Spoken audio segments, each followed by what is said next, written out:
بخاری شریف کی حدیث پاک ہے، قیامت کے دن جو اہل ایمان بخشے گئے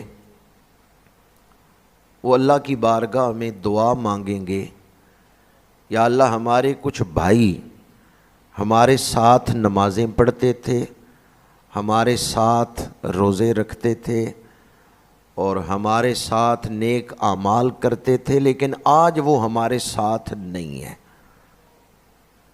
وہ دوزخ میں چلے گئے۔ یا اللہ دنیا میں وہ ہمارے ساتھ تھے، آج بھی انہیں ہمارے ساتھ کر دے۔ حدیث پاک کے الفاظ ہیں، اخواننا کانوا یصلون معنا ویصومون معنا ویعملون معنا۔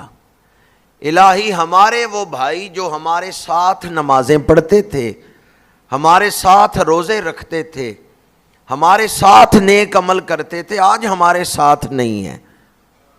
اللہ فرمائے گا اذهبوا فمن وجدتم فی قلبہ مثقال دینار من الایمان فاخرجوہ۔ جاؤ جا کے دوزخ میں دیکھو جس کے دل میں رائی کے دانے کے برابر بھی ایمان ہے، تم اسے دوزخ سے نکال کے لے آؤ۔ اللہ والوں سے کہا جائے گا جاؤ اپنے ساتھیوں کو دوزخ سے نکال لاؤ جس کے دل میں بھی ایمان ہے، رائی کے دانے کے برابر بھی ایمان ہے۔ پھر اہل اللہ شفاعت کریں گے، یا اللہ وہ بھی ہمارے ساتھ تھا، یا اللہ وہ بھی ہمارے ساتھ تھا۔ اللہ تعالیٰ ان کی شفاعت کو قبول فرمائے گا اور گناہ گاروں کو بخشش عطا فرما دے گا۔ اب یہاں ایک سوال ذہن میں پیدا ہوتا ہے کہ حدیث میں الفاظ ہیں کانوا یصلون معنا، یا اللہ وہ ہمارے ساتھ نمازیں پڑھتے تھے، اور ہم نے تو حضور غوث اعظم کے ساتھ نمازیں نہیں پڑھی، داتا صاحب کے ساتھ نمازیں نہیں پڑھی، روزے ان کے ساتھ نہیں رکھے۔ تو یہ تو ان کے لیے خوشخبری ہے نا جو ان کے ساتھ نمازیں پڑھتے تھے، جو ان کے ساتھ روزے رکھتے تھے۔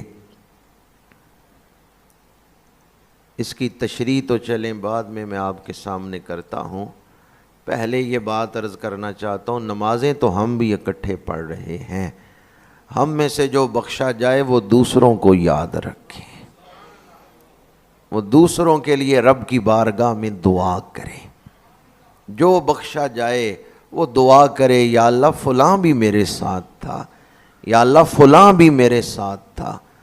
اللہ تعالی ہمیں اپنے محبوب کا دامان شفاعت نصیب فرمائے۔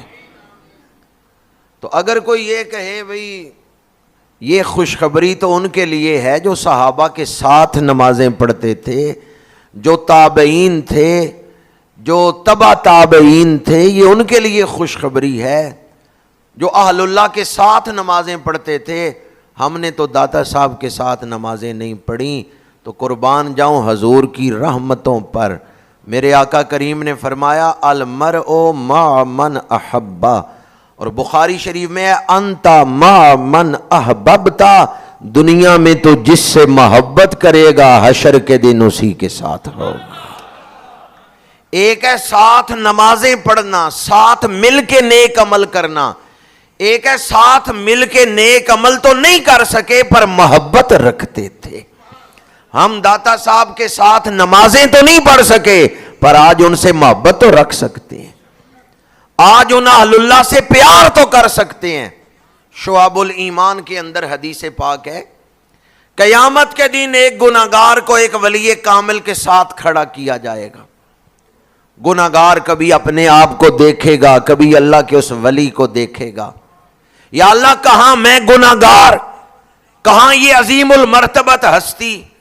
اللہ فرمائے گا ھذا الذی کنت تحبہ فیا، یہ وہی بندہ ہے جس کے ساتھ تو دنیا میں محبت کرتا تھا میری رضا کے لیے۔ ھذا الذی کنت تحبہ فیا، یہ وہی ولی ہے میرے لیے تو جس کے ساتھ محبت کرتا تھا۔ دنیا میں ملاقات نہیں ہو سکی، آج یہ میری رحمت ہے، میں تیری ملاقات کروا رہا ہوں۔ جب گناہگار کو غوث پاک کے ساتھ کھڑا کیا جائے گا پھر سما کیسا ہوگا؟ جب گناہگار کو داتا صاحب کے ساتھ کھڑا کیا جائے گا، مل لے تو دنیا میں ان سے محبت کرتا تھا، اس وقت سما کیسا ہوگا؟ اور اس قرب کا سبب کیا بیان کیا؟ محبت۔ ھذا الذی کنت تحبہ فیہ، یہ وہی ہے جس سے تو محبت کرتا تھا میری وجہ سے، یہ وہی ہے جس سے تو میری وجہ سے محبت کرتا تھا۔ ہم لاکھ گناہگار ہیں لیکن ہم اللہ کا شکر ادا کرتے ہیں، اس نے ہمیں اپنے ولیوں کی محبت عطا فرمائی ہے۔ یہ بہت بڑی دولت ہے، ہم اللہ کا شکر ادا کرتے ہیں، اس نے ہمیں صالحین کی محبت عطا فرمائی۔